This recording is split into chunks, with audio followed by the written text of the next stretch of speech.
Assalamualaikum warahmatullahi wabarakatuh.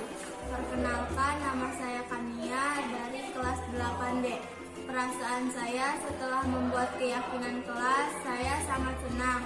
Menurut saya, keyakinan kelas sangat penting karena dapat membuat saya lebih bertanggung jawab dan saya memiliki sikap dan perilaku yang baik. Wassalamualaikum warahmatullahi wabarakatuh.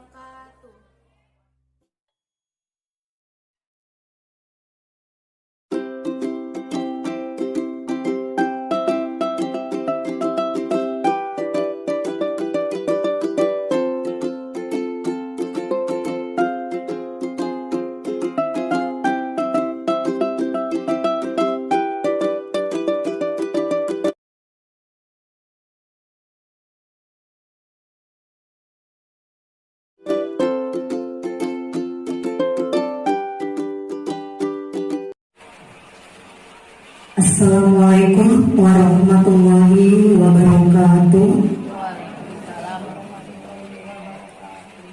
Selamat pagi dan salam sejahtera bagi kita semua. Yang terhormat Bapak Kepala Sekolah SMP Negeri 2 Jawelan, Bapak Haji Mail Ismail SPD MNPD. Yang kami hormati Bapak dan Ibu Guru beserta staf TU SMP Negeri 2 Jawelan yang berbahagia.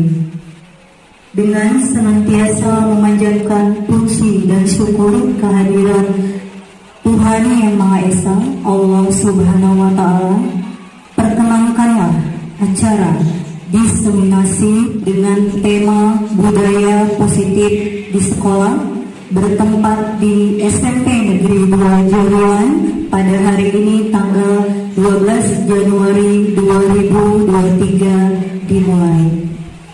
Sebelum acara dimulai, perkenankan saya untuk membacakan susunan acara pada hari ini. Yang pertama, pembukaan. Kedua, sambutan Bapak Kepala Sekolah. Ketiga, penyampaian materi. Keempat, tanya jawab atau diskusi. Kelima, terakhir penutup yang akan dilengkapi dengan dokumentasi foto bersama Bapak Ibu Dewan Guru semua dan testimoni dari perwakilan guru. Baik, Bapak Ibu Dewan Guru yang berbahagia, mari kita buka acara pada kesempatan ini dengan bermunajat kepada Allah Subhanahu wa Ta'ala agar acara pada hari ini diberkati dan diberikan kelancaran. Amin ya robbal alamin. Kita buka acara ini dengan membaca basmalah. Bismillahirrahmanirrahim. Menginjak acara yang kedua, yaitu sambutan Bapak Kepala Sekolah. Kepada Bapak Haji Mail Ismail dipersilakan. Bismillahirrahmanirrahim. Assalamualaikum warahmatullahi wabarakatuh. Alhamdulillah wa syukurillah wala haula wala quwata illa billah, amma ba'du. Rabbi shrah li sadri wa yassir li amri wahlul 'uqdatam min lisani yafqahu qawli. Yang terhormat Ibu Ica selaku narasumber, yang terhormat pengatur acara, tidak lupa Bapak Ibu Guru staf tata usaha yang terhormati. Puji syukur kita panjatkan kepada Allah Subhanahu wa Ta'ala. Alhamdulillah sampai hari ini kita masih diberikan beberapa kenikmatan, nikmat sehat lahir dan batin, sehingga pada hari ini kita bisa bersama bisa mengikuti salah satu kegiatan diseminasi menurut penggerak angkatan ke-7 tahun 2023. Salawat salam semoga senantiasa dilimpahkan kepada junjungan kita Nabi Muhammad Sallallahu Alaihi Wasallam, kepada keluarganya, sahabatnya, tidak lupa kita sebagai umatnya yang sangat patuh pada ajarannya. Mudah-mudahan kita semua melakukan syafa'atullah yaumil qiyamah nanti. Amin ya Allah ya rabbal alamin. Bapak Ibu yang saya hormati, sebagaimana kita ketahui dan kita rencanakan, alhamdulillah salah satu kegiatan yaitu diseminasi di SKPD ini akan kita laksanakan. Sehubungan dengan itu, saya selaku pimpinan atau kepala sekolah ini mengucapkan terima kasih yang sebesar-besarnya, khususnya kepada yang terhormat Bapak Ibu Harinisa, begitupun kepada yang lain. Masih ada kesempatan untuk mengikuti jejak Ibu Ica ini, ya. Insya Allah pada tahap berikutnya kita bisa mengikuti jejak Ibu Ica ini. Barangkali bukan hanya yang saya harapkan bukan Ibu Ica, melainkan siapapun Bapak Ibu, ya, yang mau mencoba dan mengikuti, saya insya Allah mendukung. Tidak hanya kepada PNS, juga non PNS, ya, jadi tidak terbatas pada PNS, tapi kepada non PNS juga dipersilakan untuk sama-sama bisa mengikuti kegiatan ini. Memang harapan saya semakin banyak guru di SMP 2 ini yang menjadi guru penggerak, insya Allah akan bertambah baik juga dari SMP 2 ini, ya. Oleh karena itu, sekali lagi saya menghimbau dan mengajak kepada Bapak Ibu untuk sama-sama mengikuti calon guru penggerak. Bapak Ibu yang saya hormati, selanjutnya dalam sambutan ini sekaligus saya akan membuka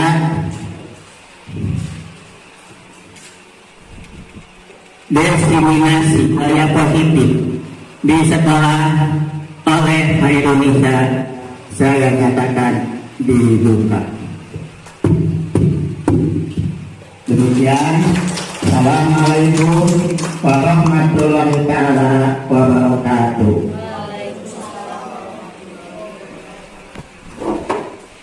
Terima kasih kepada Bapak Kepala Sekolah atas sambutannya. Baiklah Bapak Ibu yang berbahagia, acara selanjutnya adalah penyampaian materi akan disampaikan oleh Ibu Hairunisa SPD. Kepada Ibu Hairunisa dipersilakan. Assalamualaikum warahmatullahi wabarakatuh.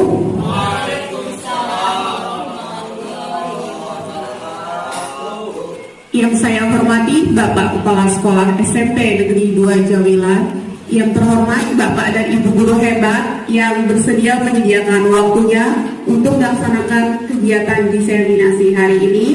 Izinkan saya Hairunisa di sini bukan bermaksud menggurui, tapi ingin membagikan dan juga sama-sama belajar tentang budaya positif di sekolah.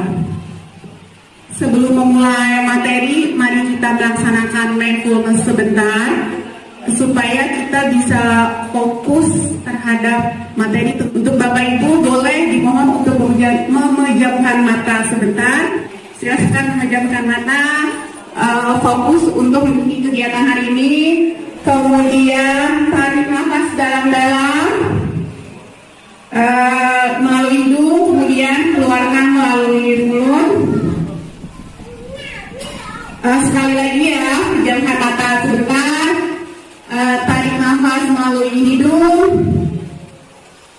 ya silahkan dikeluarkan melalui mulut.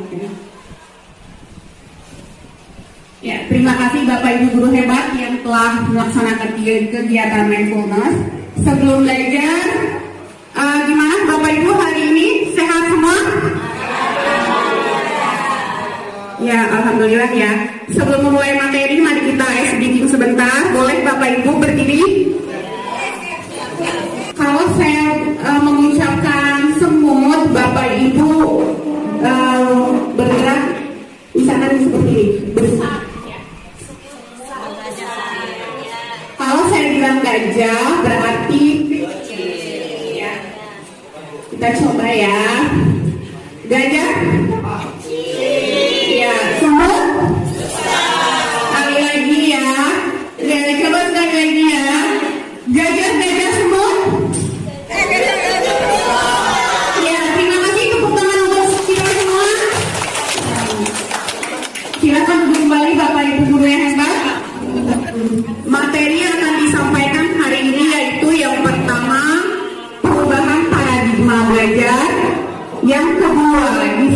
positif. Yang ketiga, nilai-nilai kebajikan universal. Yang keempat, motivasi perilaku manusia.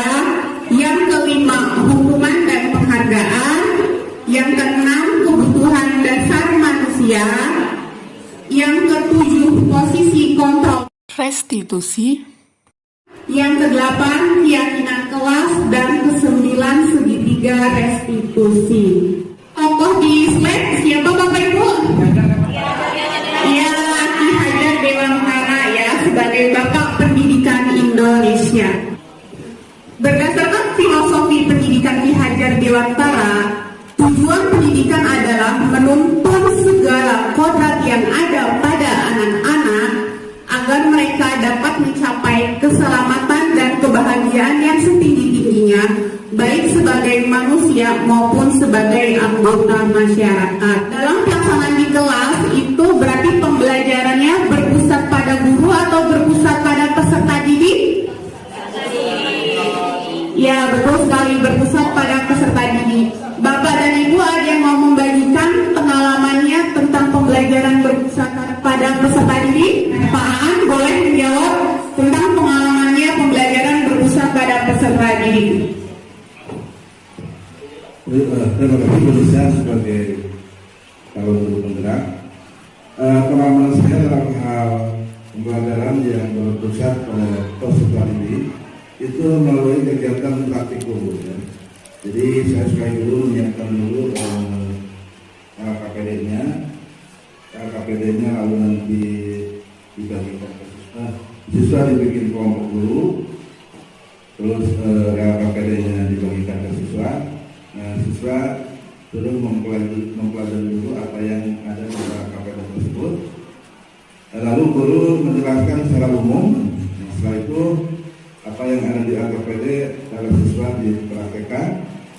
Setelah dipraktekkan nanti siswa ke depan untuk mempresentasikan. Setelah itu membuat kesimpulan dari hasil praktek. Jadi semuanya kita hanya sebagai fasilitator, siswa yang aktif seperti itu. Terima kasih Pak Aan. Ya, betul seperti yang disampaikan Pak Aan. Ketika pembelajaran berpusat pada peserta didik, berarti peserta didik yang aktif dalam kegiatan pembelajaran. Selain itu, di sekolah kita juga sudah melaksanakan pembelajaran sesuai minat anak. Buktinya apa? Dengan adanya berbagai ekstrakurikuler. Murid yang suka dengan berolahraga bisa mengikuti ekstrakurikuler futsal supaya sesuai dengan kodrat dan minat anak. Guru juga bisa melaksanakan pembelajaran sesuai dengan gaya belajar. Sebelum belajar, anak bisa diberikan instrumen tentang gaya belajar sehingga murid tahu gaya belajarnya masing-masing. Bapak Ibu ada yang mengetahui ada apa saja jenis-jenis gaya belajar? Oh iya, silahkan Pak Rianto. Oke, gaya belajar yang saya pahami adalah gaya belajar audio, gaya belajar visual. Ya, terima kasih Pak Rianto, betul jawabannya ya. Gaya belajar ada 3. Yang pertama visual. Ketika murid mempunyai gaya belajar visual, berarti murid bisa membaca materi yang ada di flipbook. Murid yang gaya belajarnya auditori, guru bisa memberikan materi dalam bentuk rekaman suara ataupun podcast. Nah, sedangkan untuk murid yang gaya belajar kinestetik, guru bisa meminta murid untuk melaksanakan observasi di sekolah ataupun juga wawancara terhadap komponen yang ada di sekolah terkait dengan materi pembelajaran. Guru perlu memfasilitasi lingkungan sekolah yang aman, nyaman, dan menyenangkan sehingga murid dapat tumbuh dan berkembang sesuai potensinya.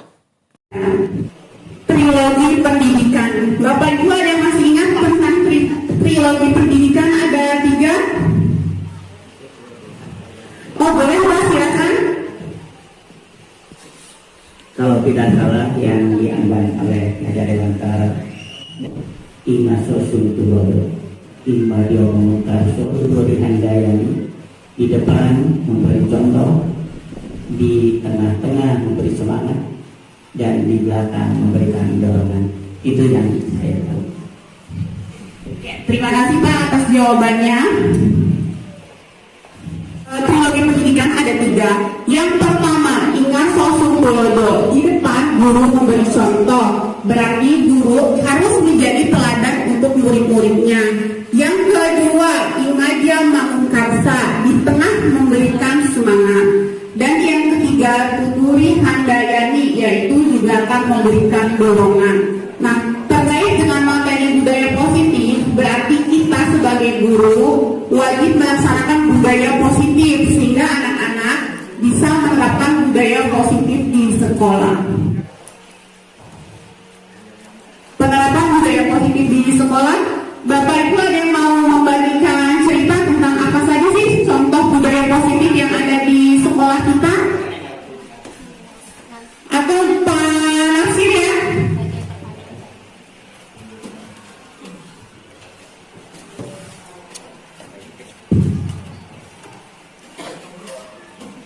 Terkait dengan beberapa contoh budaya positif dari sekolah, yang hal yang paling sederhana dan mudah dilakukan adalah membersihkan tempat di mana dia duduk kalau dia di kelas, memperhatikan kebersihan dan sampah atau apapun bentuknya yang ada di meja, yang ada di kolong meja atau di bawah tempat kursi dia.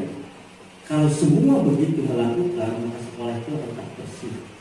Itu yang paling sederhana dan mudah menurut saya. Nah, jadi alangkah baiknya kita sebagai guru juga di awal pembelajaran mengecek itu. Silakan dilihat bahwa kalau meja dan sebagainya tidak ada sampah seperti apapun misalnya. Dan ini akan terus dilakukan sehingga lama-lama jadi satu budaya yang positif. Di kelas nanti akan berefek di luar kelas. Gitu. Dia bagaimana nanti efeknya dia tidak betah kalau di lingkungan dia sendiri tidak ada sampah gitu. Sehingga dia ada refleksi membuang ke tempat sampah begitu dan diambil dengan itu. Saya kira demikian. Terima kasih. Terima kasih Pak Nasir atas jawabannya. Ya, contoh budaya positif yang diterapkan di sekolah kita yaitu menjaga kebersihan sekolah atau menjaga kebersihan kelas.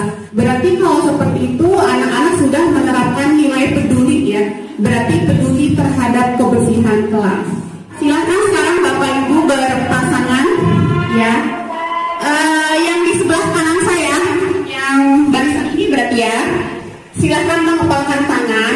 Anggap di dalam kepalan tangannya ada sesuatu benda yang penting. Boleh misalnya emas, berlian, permata, atau yang menurut Bapak Ibu penting. Nah, sedang tangan yang ada di sebelah kiri saya, yang lain seperti yang ini, berarti berusaha supaya temannya membuka kepalan tangannya. Boleh membujuk, menggelitik, menggoda, ataupun yang lainnya. Boleh silakan dimulai Bapak Ibu. Kasih Bapak Ibu guru hebat. Nah, sekarang saya mau bertanya siapa yang kepalan tangannya terbuka tadi? Sepertinya Pak Teddy dan Pak Robi ya? Kalau tadi Pak Teddy terbuka tidak kepalan tangannya? Ya, sekarang kita tanya ya. Ya, Pak Teddy, kenapa tadi Pak Teddy membuka kepalan tangannya? Boleh berpendapat? Tadi Pak Robi membeli Bu. Ini agak kuat kalau melihat Bu ya. Ya. Sebenarnya ketika Pak Teddy membuka kepalan tangan itu karena kekuatan Pak Robi yang menggelitik atau sebenarnya Pak Teddy yang memutuskan ingin membuka kepalan tangan? Karena ada kuatnya itu, jadi saya memutuskan untuk membukanya.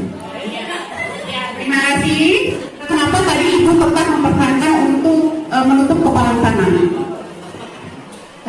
Kenapa tidak dibuka? Karena saya berusaha teguh, berusaha tegar, walaupun di depan yang membuka adalah kepala sekolah. Tapi saya punya prinsip harus tetap dibuka, itu prinsipnya. Ya, walaupun di depan yang memohon adalah bapak kepala sekolah. Kita jadi. Ya. Terima kasih Ibu. Nah, jadi kan tadi ada Bapak Ibu guru yang tetap membuka, tetap menutup kepalan tangan, tetapi ada juga Bapak Ibu guru yang membuka kepalan tangan. Berarti Bapak Ibu sebenarnya yang mengontrol itu diri kita atau orang lain? Ya, betul, diri kita ya.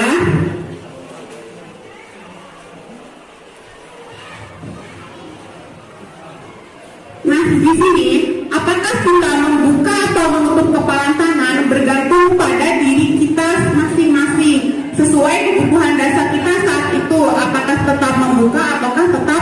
bermutu ya. Nah, ini ada beberapa miskonsepsi tentang teori kontrol menurut Dr. William Glasser. Yang pertama yaitu ilusi bahwa guru bisa mengontrol murid. Pada dasarnya, kita tidak dapat memaksa murid untuk berbuat sesuatu jikalau murid tersebut memilih untuk tidak melakukannya, walaupun tampaknya guru sedang mengontrol perilaku murid. Hal demikian terjadi karena murid sedang mengizinkan dirinya dikontrol. Saat itu, bentuk kontrol guru menjadi kebutuhan dasar yang dipilih murid tersebut. Teori kontrol menyatakan bahwa semua perilaku manusia memiliki tujuan, bahkan terhadap perilaku yang tidak disukai. Jadi ketika murid menaati peraturan sekolah, itu bukan berarti guru yang memaksa atau guru yang berhasil mengontrol murid, tetapi sebenarnya ya karena siswa sendiri atau murid sendiri yang mengizinkan dirinya dikontrol oleh guru. Yang kedua, ilusi bahwa semua penguatan positif, efektif dan bermanfaat. Penguatan positif atau bujukan atau bisa juga reward atau pujian adalah bentuk kontrol.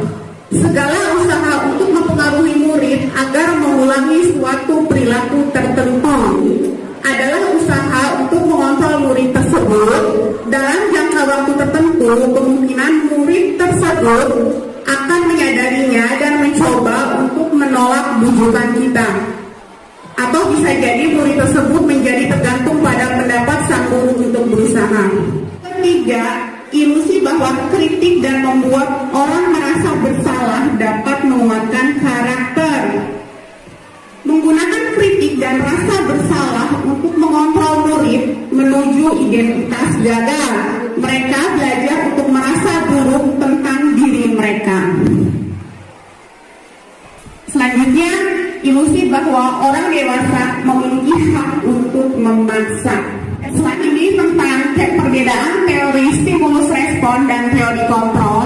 Untuk teori stimulus respon, setiap orang memiliki kebutuhan yang sama, sedangkan untuk teori kontrol, kebutuhan seseorang berbeda. Selanjutnya, menurut teori stimulus respon, semua orang melihat hal yang sama, sedangkan menurut teori kontrol, setiap orang memiliki gambaran yang berbeda. Selanjutnya, menurut teori stimulus respon, orang lain bisa mengontrol diri saya, sedangkan menurut teori kontrol, hanya diri kita sendiri yang bisa mengontrol diri kita.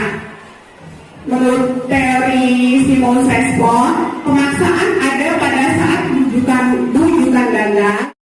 Menurut teori kontrol, kolaborasi dan konsensus menciptakan pilihan-pilihan baru. Yang terakhir, menurut teori stimulus respon, model berpikir menang atau kalah, sedangkan menurut teori kontrol, model berpikir menang-menang. Nah, kita akan bahas bersama apa sih arti dari kata disiplin. Menurut pemikiran Ki Hajar Dewantara, sejalan dengan Diegoson yang mengartikan bahwa disiplin berasal dari bahasa Latin yaitu disiplina yang artinya belajar.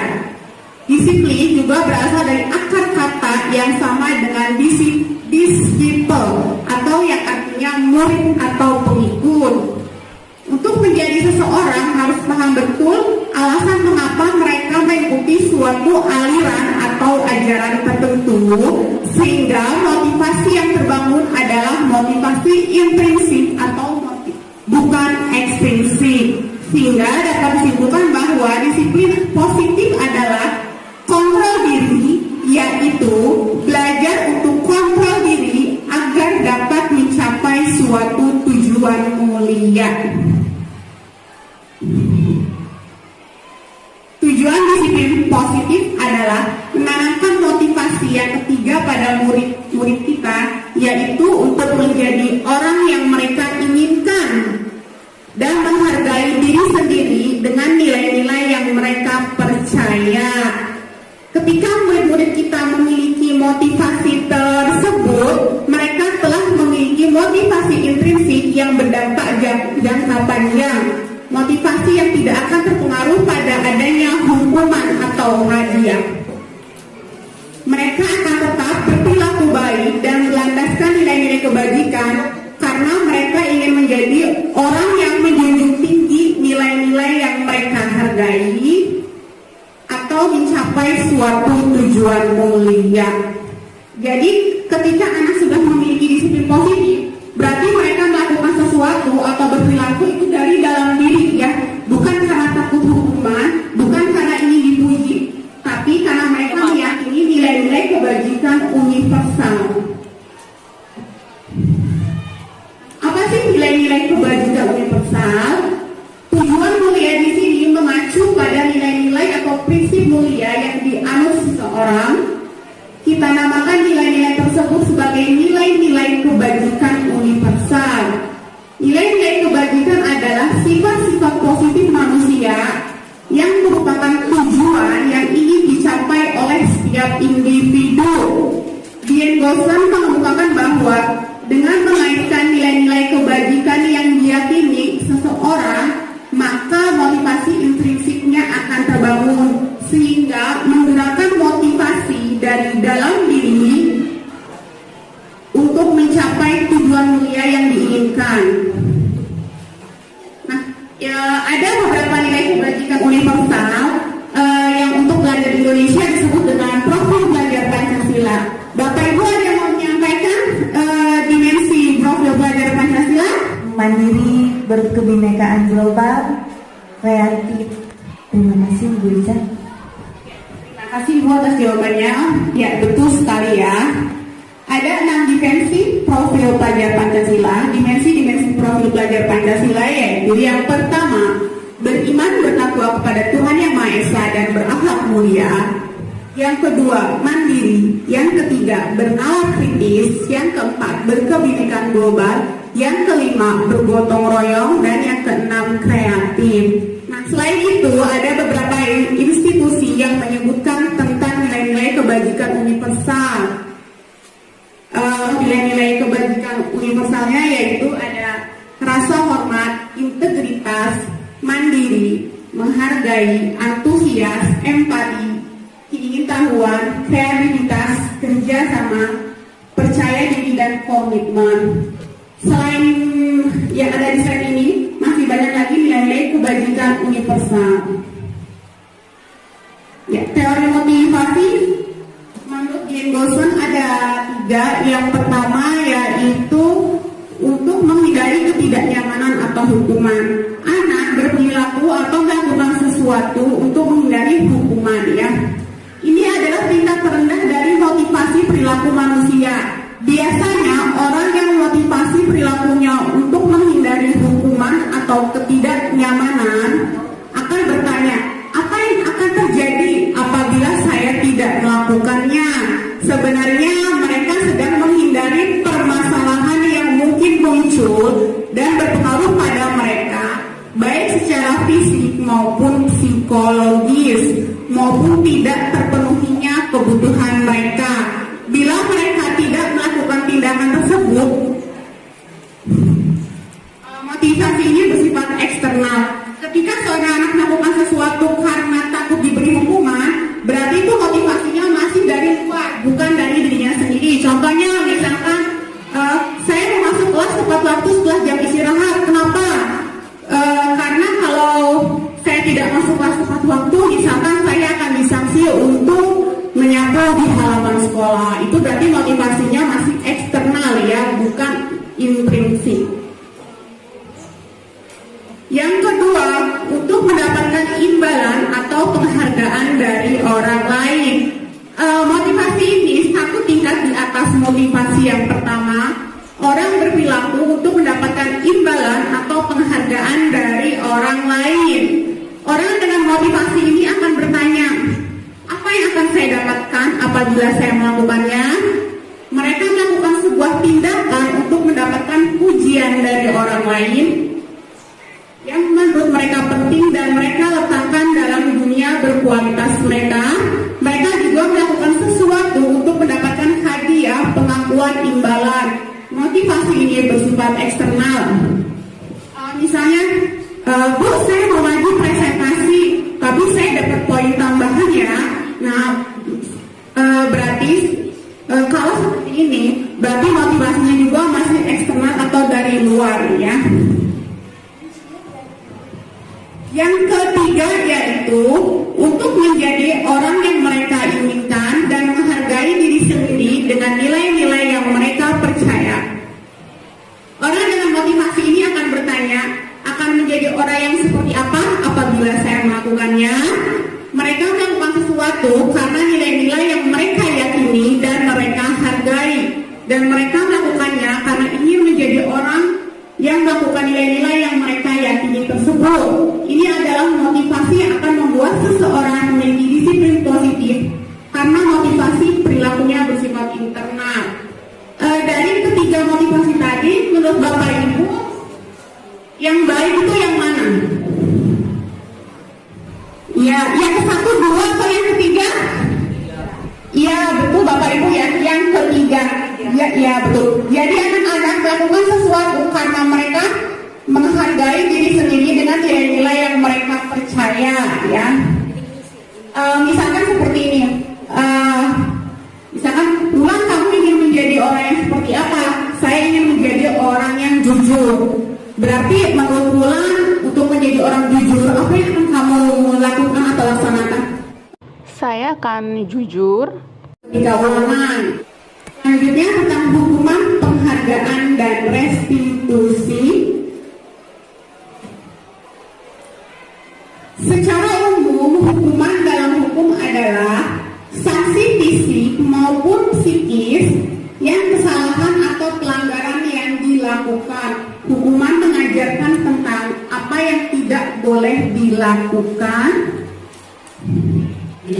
Kalau hukuman berarti sesuatu yang menyakitkan baik fisik maupun psikis itu terjadi pada murid. Kalau konsekuensi itu sesuatu yang harus terjadi. Nah, untuk hukuman itu bersifat satu arah karena dari guru. Sedangkan kalau untuk konsekuensi itu sudah disepakati antara guru dan murid. Kalau hukuman itu tiba-tiba diberikan kepada anak. Sedangkan kalau konsekuensi itu bersifat terencana karena sebelumnya sudah ada kesepakatan antara guru dan murid. Nah, ini ada hukuman, ada konsekuensi, dan ada restitusi. Dari hukuman, konsekuensi, dan restitusi yang lebih baik untuk dijalankan yaitu restitusi.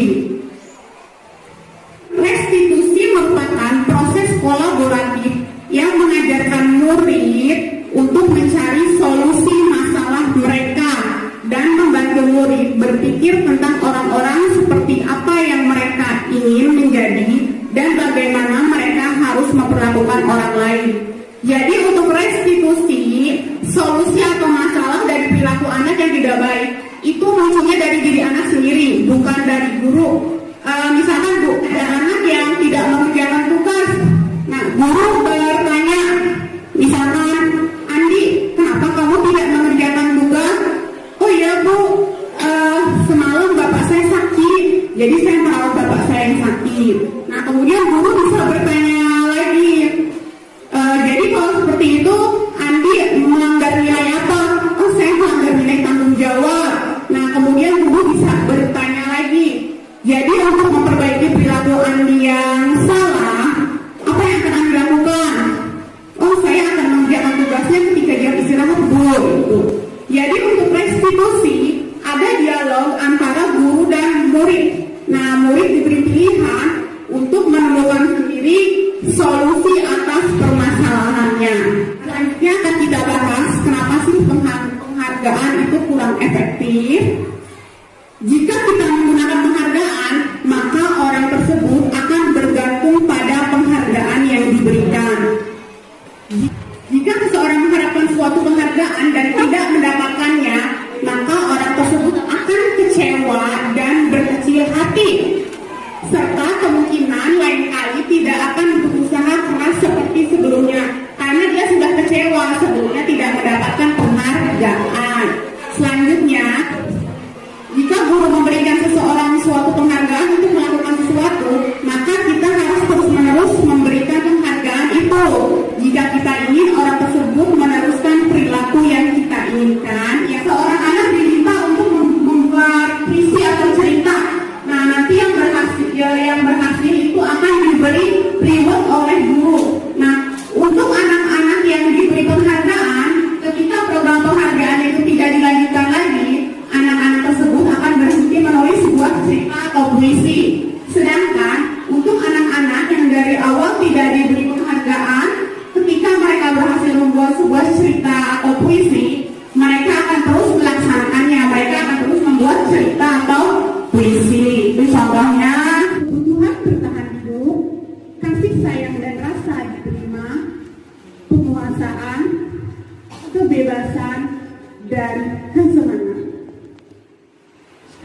Yang pertama, kebutuhan bertahan hidup.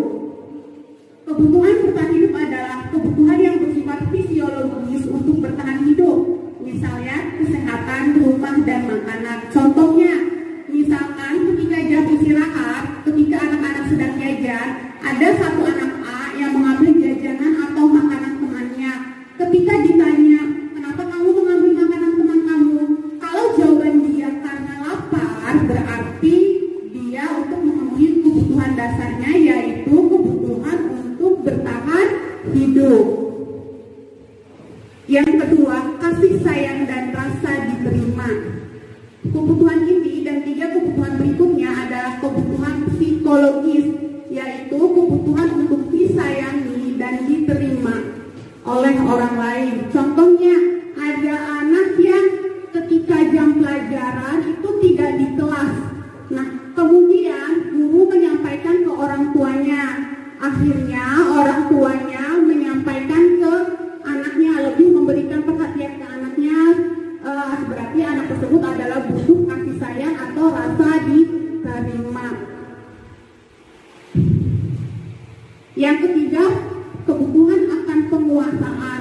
Kebutuhan ini berhubungan dengan kekuatan untuk mencapai sesuatu, menjadi kompeten atau menjadi terampil, diakui atas prestasi dan keterampilan kita, didengarkan dan memiliki rasa harga diri. Contohnya, misalkan ada anak yang suka meminta uang ke temannya. Kalau ditanya kenapa kamu melakukan hal tersebut, kalau jawabannya supaya teman-teman saya takut sama saya, Bu. Dan menuruti keinginan saya. Berarti ini anak tersebut sedang memenuhi kebutuhan dasar akan penguasaan. Yang keempat, kebebasan. Kebutuhan untuk bebas adalah kebutuhan akan kemandirian, otonomi, memiliki pilihan dan mampu mengendalikan arah hidup seseorang. Anak-anak dengan kebutuhan kebebasan yang tinggi menginginkan pilihan. Mereka perlu banyak bergerak, suka mencoba-coba, tidak terlalu terpengaruh orang lain, dan senang mencoba hal baru dan menarik. Misalkan ada anak yang mengambil bekal temannya. Ketika ditanya kenapa melakukan hal tersebut, kalau jawabannya saya ingin mencoba menu makanan baru, Bu, karena menu makanan di orang tua saya selalu sama. Berarti itu untuk memenuhi kebutuhan dasarnya akan kebebasan, karena anak tersebut ingin mencoba makanan temannya yang menunya itu berbeda dengan makanan dirinya. Selanjutnya yaitu kesenangan. Kebutuhan akan kesenangan adalah kebutuhan untuk mencari kesenangan, bermain dan tertawa. Misalnya, ketika di kelas, ketika temannya yang lain sedang berdiskusi, ada satu anak yang menyanyi sendiri di kelas. Berarti itu sedang memenuhi kebutuhan dasarnya akan kesenangan, karena anak tersebut senang atau suka menyanyi. Ya. 5 posisi kontrol dulu. Yang pertama ada penghukum, yang kedua ada pembuat merasa bersalah, yang ketiga ada teman, yang keempat posisi guru sebagai pemantau, yang kelima posisi guru sebagai manajer. Yang pertama, posisi guru sebagai hukum. Menurut teori ini, guru percaya bahwa cara dia adalah cara yang terbaik. Nah, kalimat yang biasanya diucapkan oleh guru, kamu salah terus, selalu, pasti kamu yang terakhir, kamunya kemana ya, awas kalau tidak salah. Yang kedua, posisi kontrol pembuat rasa bersalah. Pada posisi kontrol ini, guru menggunakan intonasi yang lebih rendah atau lemah, lembut, atau mungkin keheningan untuk membuat situasi yang tidak nyaman. Guru menggunakan kalimat agar murid merasa bersalah atau kasihan pada guru. Kalimat yang biasanya diucapkan guru, ibu sangat kecewa. Berapa kali ya Bapak harus memberitahu kamu? Bagaimana kalau orang tuamu tahu atas kesalahanmu? Yang ketiga, posisi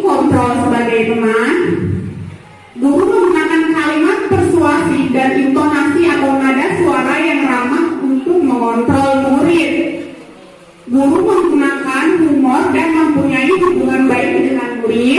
Bantu membereskan ya. Selanjutnya, posisi kontrol sebagai pemantau. Guru selalu mengawasi murid dan bertindak sesuai peraturan sekolah dan konsekuensi, menggunakan data, catatan, dan perhitungan yang digunakan sebagai bukti atas perilaku seseorang. Mengingatkan konsekuensi saat terjadi pelanggaran seperti peraturannya apa? Selanjutnya yang terakhir yaitu posisi kontrol guru sebagai manajer. Ciri-cirinya, guru mendukung murid untuk menemukan solusi atas permasalahannya sendiri. Guru mempersilahkan murid mempertanggungjawabkan perilakunya.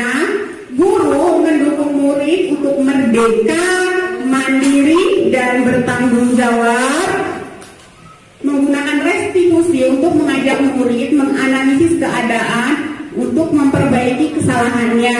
Kalimat yang biasanya diucapkan oleh guru, apa yang kamu yakini, apa rencana kamu, atau apa solusi kamu untuk memperbaiki kesalahan kamu.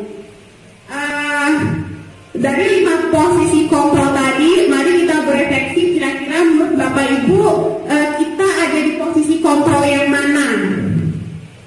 Ada di mana Bapak Ibu? Kita berefleksi. Tadi ada penghukum, merasa bersalah, teman, pemantau, dan manajer. Kira-kira selama ini kita ada di posisi mana?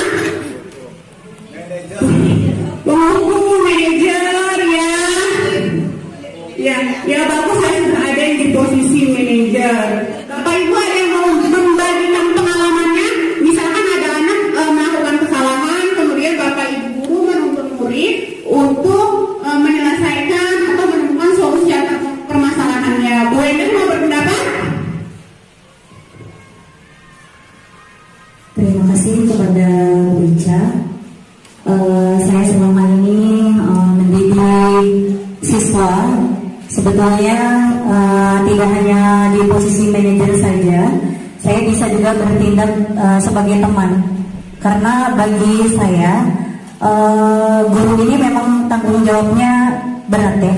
Bukan hanya mengajar saja, tetapi juga harus mendidik siswa, memberikan teladan, kemudian mendidik akhlak juga agar mereka di sekolah itu bukan ilmu saja yang didapatkan, tetapi keluar dari SMP 2 Jawilan memiliki akhlak yang baik. Sering saya mendapatkan pengalaman di kelas. Contoh kecilnya adalah saat mengerjakan tugas. Nah, ketika anak diberikan tugas, tidak semua dalam satu kelas ini untuk langsung patuh dalam mengerjakan tugasnya. Ada beberapa siswa yang mungkin asik dengan dunianya sendiri. Ada yang mungkin bermain, ada yang masih mengobrol. Ketika saya menemukan permasalahan seperti itu, maka akan saya dekati siswanya dan saya akan tanya mengapa tidak mengerjakan tugas. Alasannya sebagai contoh, ibu tidak ada pulpen.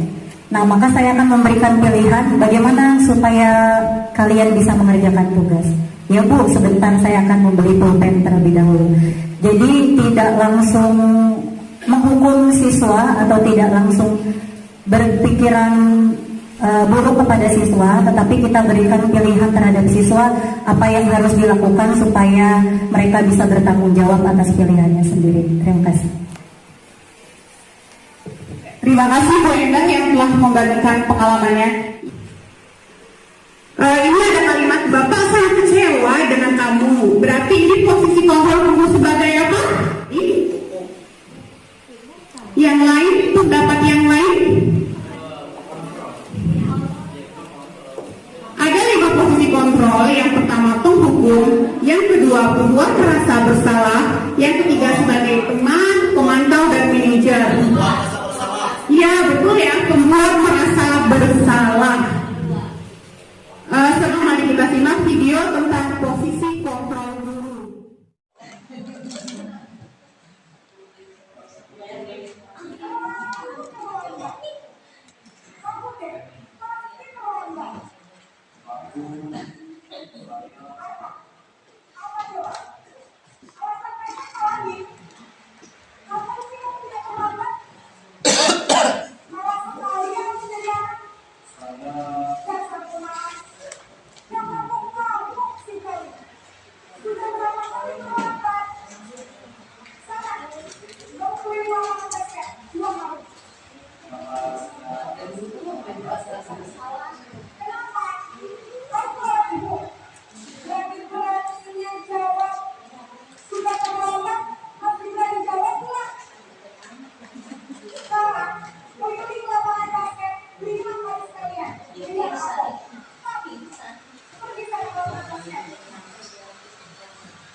Selanjutnya tentang keyakinan kelas.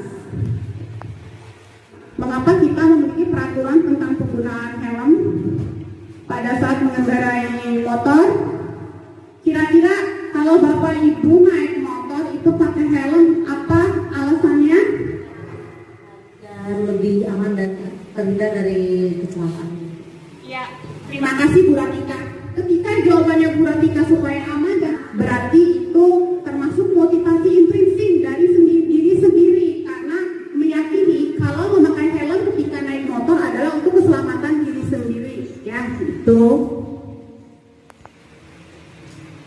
Nah, keyakinan kelas bersifat lebih abstrak daripada peraturan yang lebih rinci dan konkret.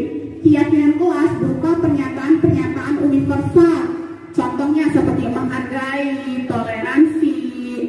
Pernyataan keyakinan kelas senantiasa dibuat dalam bentuk positif. Misalkan ada peraturan, buanglah sampah pada tempatnya. Berarti kalimat positif keyakinan kelasnya seperti apa, Bapak Ibu? Buanglah sampah pada tempatnya. Supaya bisa menjadi keyakinan kelas atau kalimatnya positif diganti seperti apa?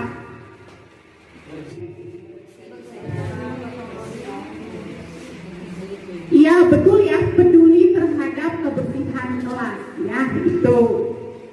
Keyakinan kelas hendaknya dibuat tidak terlalu banyak, ya, cukup bisa 5 atau 6 sehingga mudah dipahami oleh seluruh warga kelas. Keyakinan kelas sebaiknya sesuatu yang dapat diterapkan di lingkungan tersebut. Semua warga kelas hendaknya ikut berkontribusi dalam pembuatan keyakinan kelas melalui kegiatan syurah pendapat atau diskusi, bersedia meninjau kembali keyakinan kelas dari waktu ke waktu. Jadi kalau misalkan sekiranya keyakinan kelas yang dibuat sudah tidak cocok lagi, itu bisa membuat keyakinan kelas atau sekolah yang baru. Nah, bagaimana prosedur pembuatan keyakinan kelas? Yang pertama yaitu ada diskusi antara guru dan seluruh siswa yang ada di kelas untuk menyepakati nilai-nilai kelasnya. Kemudian mencatat semua masukan dari murid atau warga sekolah, bisa misalkan ditulis di papan tulis atau misalkan guru memberi post-it kepada siswa menulis nilai-nilai keyakinan kelas apa yang akan menjadi kesepakatan kelasnya. Kemudian nanti nilai-nilai keyakinan kelasnya bisa ditempel di papan karton. Ketika nilai-nilai keyakinan kelasnya sudah ada, disusun keyakinan kelasnya dari seluruh siswa mana yang akan menjadi keyakinan kelas. Selanjutnya ketika keyakinan kelasnya sudah tersusun, itu seluruh siswa yang ada di kelas tersebut itu menandatangani keyakinan kelas tersebut. Nah, di sini ada contohnya yang tadinya kalimat negatif, jangan mencoret-coret dinding kelas, berarti keyakinan kelasnya menulislah sesuai pada tempatnya. Keyakinan kelas diulangi kembali, yaitu yang ditulis nilai-nilai yang positif, ya. Ini ada contoh kalimat keyakinan kelas. Yang pertama, untuk nilai hormat, kalimatnya yaitu kami meyakini bahwa sangat penting untuk menghormati semua orang dan barang milik orang lain. Nilai yang bekerja, kami meyakini bahwa sangat penting untuk mengerjakan segala pekerjaan atau mengikuti kegiatan yang telah ditugaskan. Kami meyakini bahwa sangat penting untuk merasa diterima pada suatu kelompok dan saling peduli satu dengan yang lain. Ketika sudah membuat keyakinan kelas, Bapak Ibu guru bisa membuat lagi lebih rinci dalam bentuk tabel T. Di tabel T ada 2 bagian, ada tampak seperti dan ada tidak tampak seperti. Untuk yang nilai hormat, tampak sepertinya yaitu datang ke sekolah tepat waktu, sedangkan tidak tampak sepertinya sering hadir terlambat.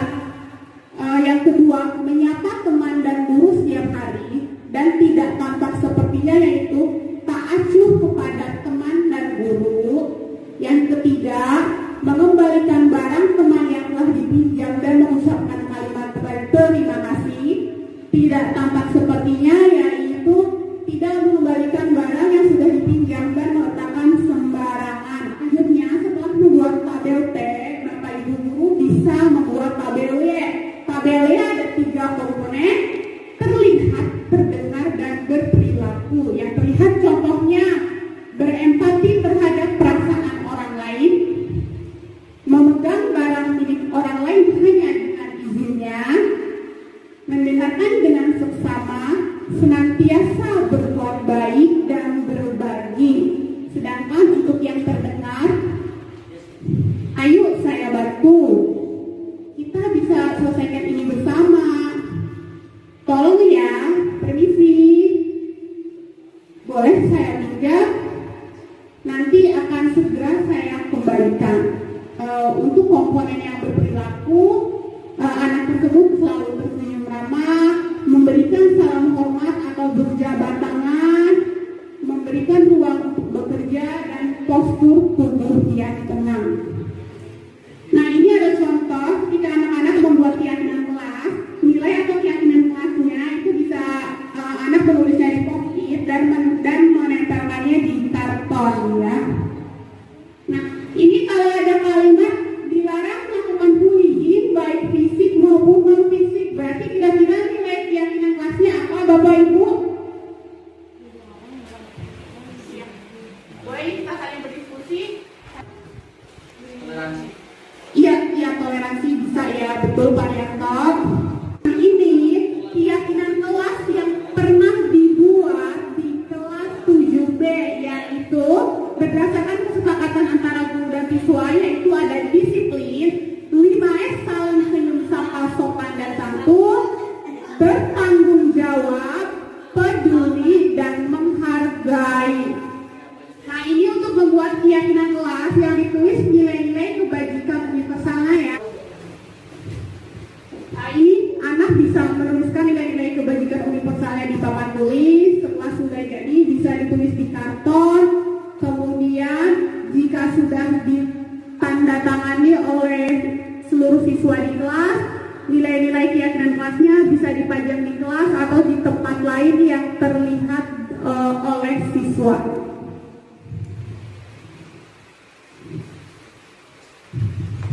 Kita lanjutkan materi selanjutnya tentang segitiga restitusi. Nah, untuk posisi kontrol guru sebagai manajer, penerapannya yaitu guru menerapkan segitiga restitusi. Segitiga restitusi memiliki 3 komponen. Yang pertama yaitu menstabilkan identitas, yang kedua validasi tindakan yang salah, dan yang ketiga menanyakan keyakinan. Yang pertama, menstabilkan identitas. Bagian dasar dari segitiga ini bertujuan untuk mengubah identitas anak dari orang yang gagal karena melakukan kesalahan menjadi orang yang sukses. Anak yang melanggar peraturan karena sedang mencari perhatian adalah anak yang sedang mengalami kegagalan. Ia mencoba memenuhi kebutuhan dasarnya namun ada berkurang. Nah, ketika anak melakukan kesalahan, itu dia merasa dirinya gagal. Kalimat yang diucapkan pada tahap menstabilkan identitas yaitu ketika ada anak yang melakukan kesalahan, tahap pertama yang dilakukan oleh guru yaitu berbuat salah itu tidak apa-apa. Tidak ada manusia yang sempurna. Saya juga pernah melakukan kesalahan seperti itu. Kita bisa menyelesaikan masalah ini. Yang kedua, validasi tindakan yang salah. Setiap tindakan yang dilakukan, setiap tindakan kita dilakukan dengan satu tujuan, yaitu untuk memenuhi kebutuhan dasar. Kalau kita memahami kebutuhan dasar, apa yang mendasari sebuah tindakan, kita akan bisa menemukan cara-cara yang paling efektif untuk memenuhi kebutuhan tersebut. Selanjutnya, ketika ada anak yang melakukan kesalahan, ketika tahap 1 sudah dilalui,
Lupa Bu, saya semalam pasca manajer, jadi saya lupa kalau hari ini ada tugas tes Bu.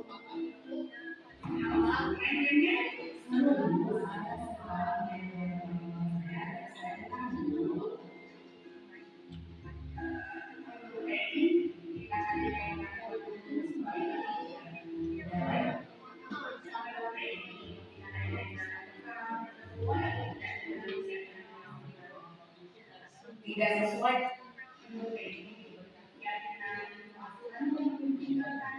Kalau jawab.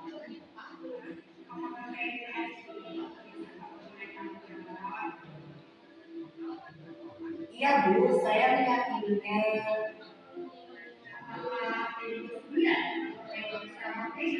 Saya bersedia Bu.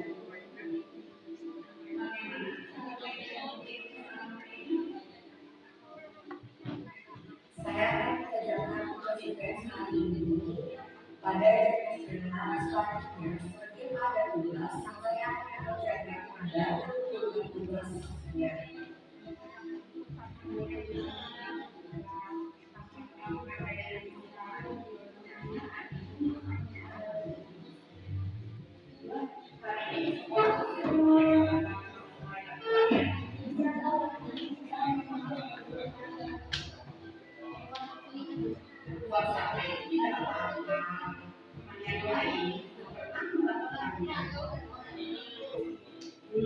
Kenapa hari ini sekolah tidak memakai seragam sesuai aturan?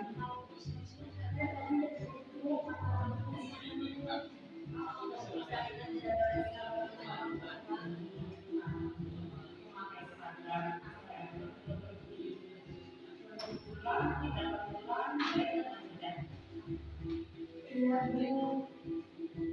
Apakah tidak ada dilakukan sesuai atau tidak dengan yang sudah dilakukan? Tidak sesuai Bu. Menurut Undang prinsip atau nilai keyakinan sekolah yang mana yang ditetapkan?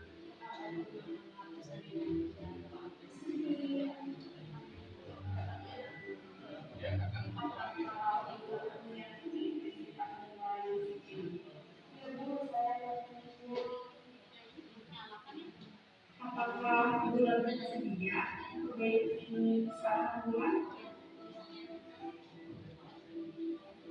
Ya Bu, saya bersedia.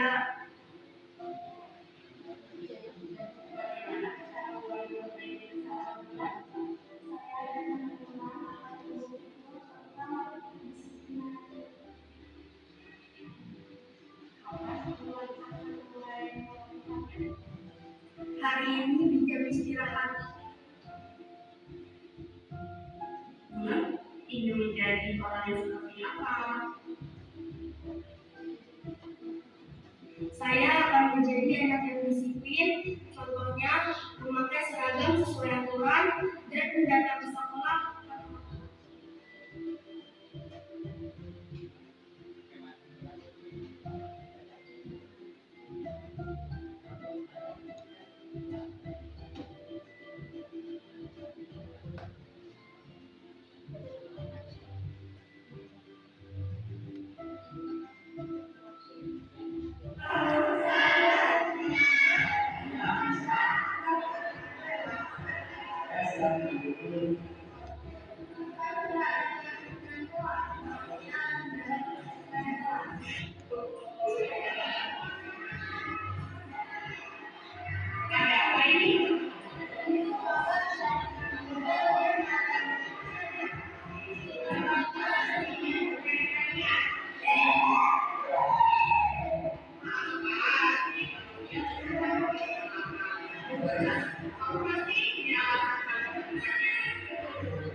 Minta maaf dan menjadi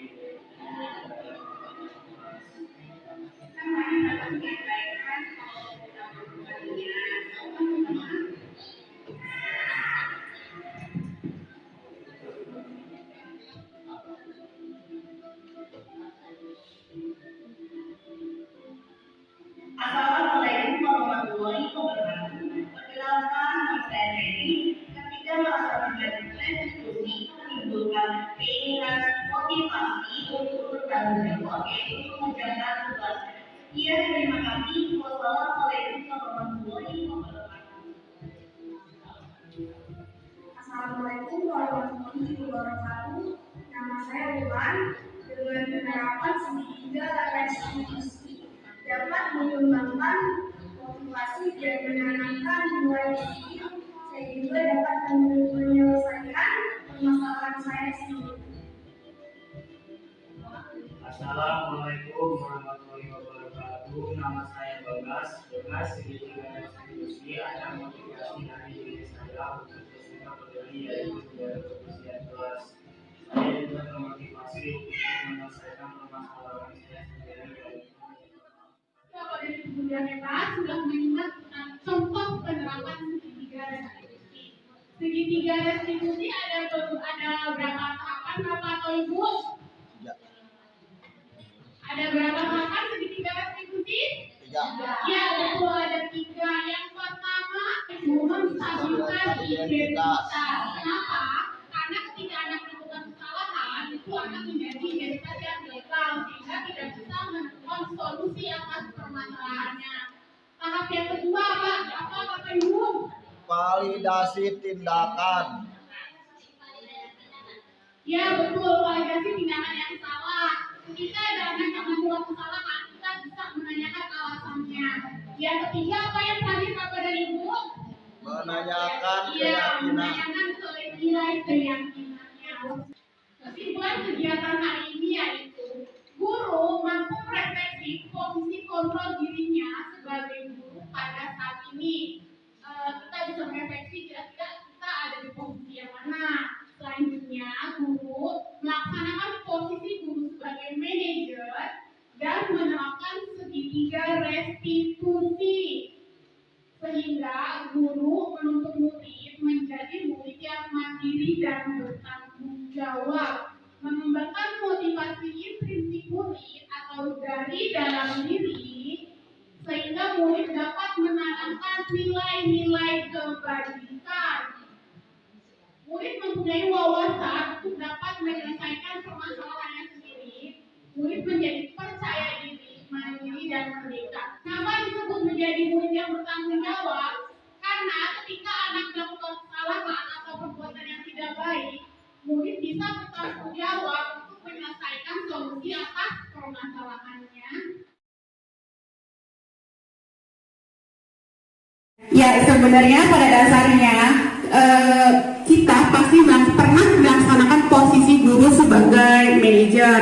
Sebelum mengenal posisi guru sebagai manajer dan segitiga restitusi, yang belum dilaksanakan oleh saya yaitu menanyakan nilai-nilai yang diyakini. Sama-sama mulai sekarang berkolaborasi untuk melaksanakan atau menerapkan posisi guru sebagai manajer. Sekian dari saya Bapak Ibu, terima kasih atas perhatiannya. Ucapan terima kasih yang tulus dari saya setelah berbagai kegiatannya bisa mengikuti kegiatan diseminasi hari ini. Selanjutnya saya kembalikan kepada moderator. Bapak Ibu Dewan Guru yang ingin memberikan pertanyaannya, saya persilakan. Ada Bu Erni, silakan. Assalamualaikum warahmatullahi wabarakatuh. Nama saya Erni Mustiana Dewi. Saya ingin menanyakan dengan bahasa Ibu ya. Oh, ya. Dari hasil tadi menyimak Bu Hernisa, pemaparan materi materi yang diberikan. Saya dari tadi menyimak tentang budaya positif ya Bu ya. Pertanyaan yang pertama, Bu Harinisa kan ini sebagai calon guru penggerak, mungkin sudah mempraktekkan bagaimana cara budaya positif itu di kelas. Nah, yang saya tanyakan, bagaimana cara guru menjalin hubungan dengan murid untuk membangun budaya positif di sekolah? Itu pertanyaan yang pertama.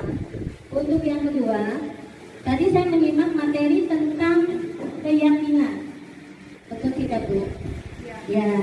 Nah, pertanyaan yang kedua, bagaimana cara mewujudkan sebuah keyakinan di dalam kelas? Yang saya perhatikan tadi Bu Ica kayaknya sudah mempraktekkan ya untuk menerapkan keyakinan. Nah, ini mungkin guru-guru di sini mungkin ingin mengikutinya agar nanti di dalam kelas berjalan efektif. Cukup, terima kasih. Wabillahi taufiq wal hidayah. Wassalamualaikum warahmatullahi wabarakatuh. Terima kasih pertanyaannya dari Ibu Erni. Mungkin bisa saya ulangi kembali. Pertanyaan yang pertama adalah bagaimana membangun budaya positif di sekolah, dan yang kedua bagaimana membangun keyakinan di kelas. Silakan kepada Ibu Ica untuk menjawabnya. Waktu dipersilakan. Terima kasih Bu Erni atas pertanyaannya. Pertanyaan yang pertama, bagaimana cara membangun budaya positif di sekolah? Yang saya jawab pertama yaitu sebagai guru kita wajib memberi teladan untuk anak, teladan dengan perilaku yang baik.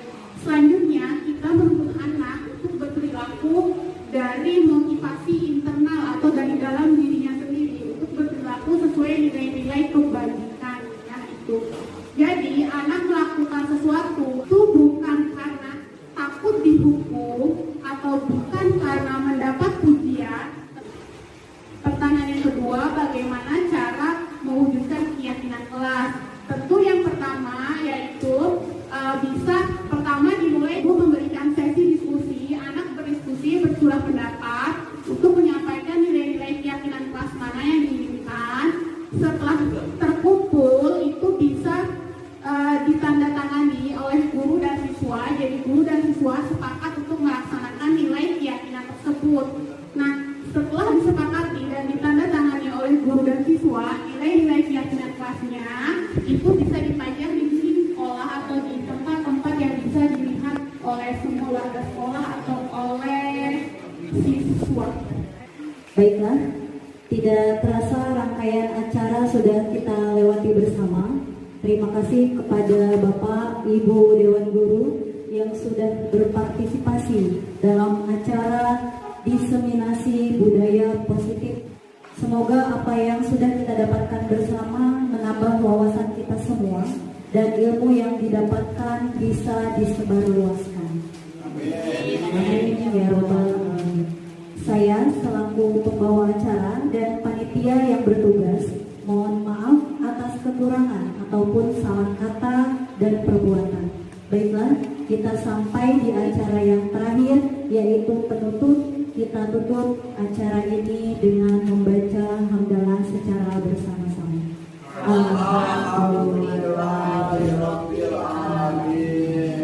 Acara berikutnya yaitu bagian dokumentasi untuk foto bersama semua Bapak Ibu Dewan Guru, dan yang terakhir adalah testimoni dari perwakilan guru. Terima kasih. Saya sebagai pembawa acara. Wassalamualaikum warahmatullahi wabarakatuh.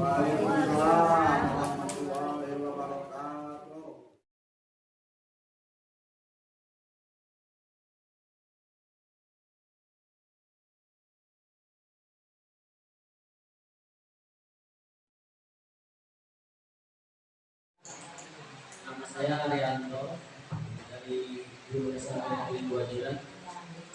Saya berpendapat bahwa apa yang disampaikan oleh Ibu Indonesia mengenai tugas diseminasi pada kali ini memberikan motivasi dan manfaat bagi pengetahuan saya dan yang lain bagi rekan-rekan semuanya. Saya termotivasi untuk menjalankan atau menerapkan apa yang telah disampaikan Ibu Ketua. Terima kasih. Assalamualaikum warahmatullahi wabarakatuh. Assalamualaikum warahmatullahi wabarakatuh. Perkenalkan, nama saya Enda Kumala Dewi, bertugas di SMP Negeri 2 Jawilan. Menurut saya, kegiatan ini sangat bermanfaat sekali untuk guru, terutama untuk diterapkan kepada peserta didik supaya pendidikan di Indonesia semakin lebih maju. Terima kasih. Wassalamualaikum warahmatullahi wabarakatuh.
Yang kelima apa? Kalian apa? Disiplin. Oke, kata Reno disiplin. Nanti kita akan apa sih contohnya? Kan ini kak keinginan kalian kan? Oh ini.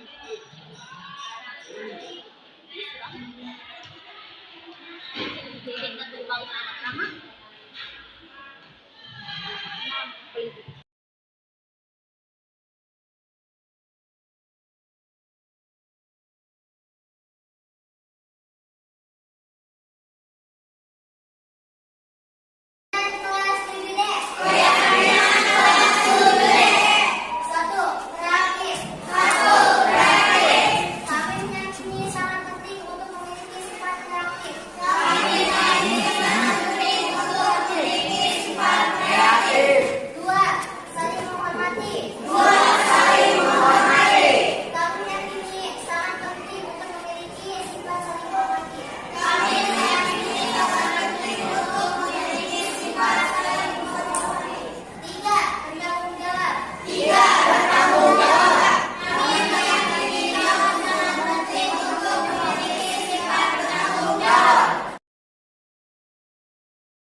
Assalamualaikum warahmatullahi wabarakatuh. Perkenalkan, nama saya Airin dari kelas 7D. Saya sangat senang membuat keyakinan kelas. Menurut saya, keyakinan kelas sangat penting karena bisa menumbuhkan motivasi dari diri saya untuk bersikap dan berperilaku sesuai dengan keyakinan kelas yang telah dibuat. Sehingga saya bisa menjadi pribadi yang mandiri dan bertanggung jawab. Wassalamualaikum warahmatullahi wabarakatuh.